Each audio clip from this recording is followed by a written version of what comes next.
नमस्ते, स्वागत है आपका अश्विनीज फूड लैब में। मैं हूं अश्विनी और आज हम बनाएंगे कॉर्नफ्लेक्स की भेल। भेल तो आप सबने खाई ही होगी, तो चलिए आज हम रेगुलर भेल को थोड़ा ट्विस्ट देते हैं। तो बिना समय गवाए देखते हैं कॉर्नफ्लेक्स की भेल कैसे बनती है।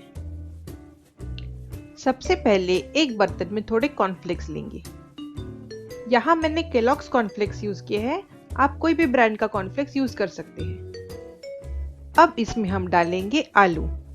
आलू को मैंने उबालकर छील लिया है और उसके छोटे टुकड़े काट लिए हैं। अब इसमें हम डालेंगे बारीक कटा हुआ प्याज और हरा धनिया।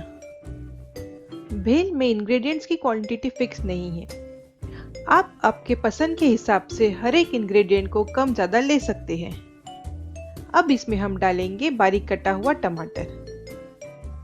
अब इसमें जाएगा थोड़ा नमक, थोड़ा लाल मिर्च का पाउडर और थोड़ा चाट मसाला।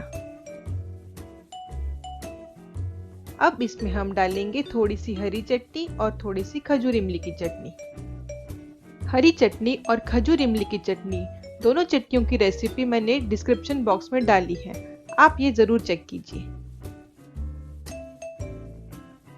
अब इन सबको अच्छी तरह मिला लें। सारे इंग्रेडिएंट्स एक दूसरे में बराबर मिक्स हो जाने चाहिए। और लीजिए, हमारी कॉर्नफ्लेक्स भेल रेडी है ना आसान। इसे बनाने के तुरंत बाद ही सर्व करें, नहीं तो कॉर्नफ्लेक्स का क्रंच कम हो जाएगा।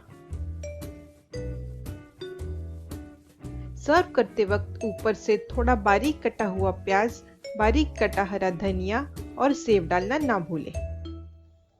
तो आप ये कॉर्नफ्लेक्स भेल जरूर बनाएं, खाएं, खिलाएं और कमेंट बॉक्स में मुझे बताएं कि आपकी कॉर्नफ्लेक्स भेल कैसे बनी। अगर आपको मेरा ये वीडियो पसंद आया हो तो लाइक, शेयर और सब्सक्राइब करना ना भूलें। धन्यवाद।